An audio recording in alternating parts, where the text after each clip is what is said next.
Hear that? That's the sound of an unhappy starter. In this video, we're going to remove the starter, find out what's wrong with it, and fix it. On the 1.9 TDI engines, the starter's buried under the battery tray, so I'll need to remove the battery and the battery tray to get at the starter. First, I'll disconnect the battery terminals, then the power distribution block. Next, I'll remove the battery hold down.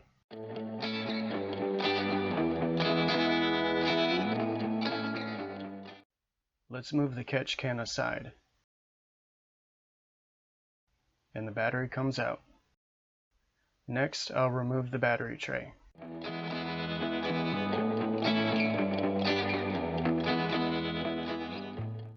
Okay, now we have access to the starter. First, I'll disconnect that electrical plug. Then I'll disconnect the power cable.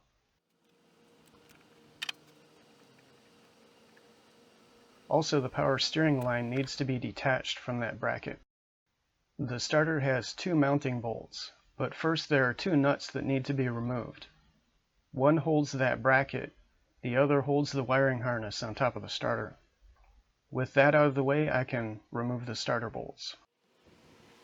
Those bolts also help attach the transmission to the engine, so they're pretty tight. I needed a breaker bar to get them loose. And there we go. Look at all that clutch dust. Okay, let's take it apart and see what's wrong.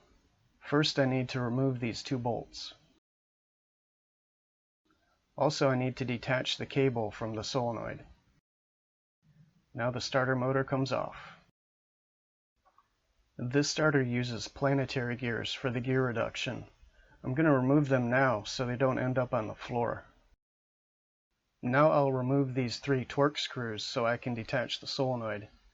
And now the drive assembly can come out. I noticed the grease was getting thick and gooey, and there was a lot of clutch dust in there. So I cleaned it out with some brake cleaner and a rag, and put fresh grease on everything. Now I can start reassembly. The plunger in the solenoid hooks onto the lever on the drive assembly. I found it easier to pull the plunger out of the solenoid, hook it on, then slide the solenoid onto it.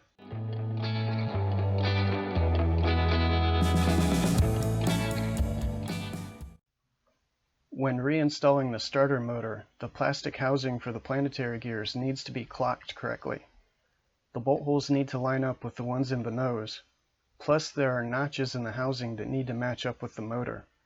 If the motor doesn't want to go back on, try turning the plastic housing 180 degrees.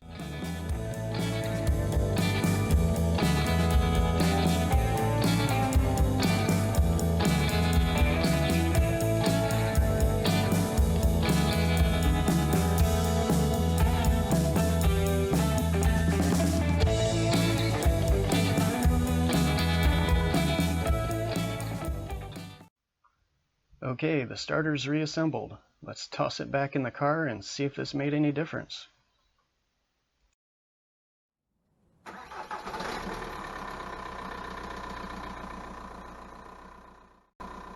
Hey, no more coffee grinder noises.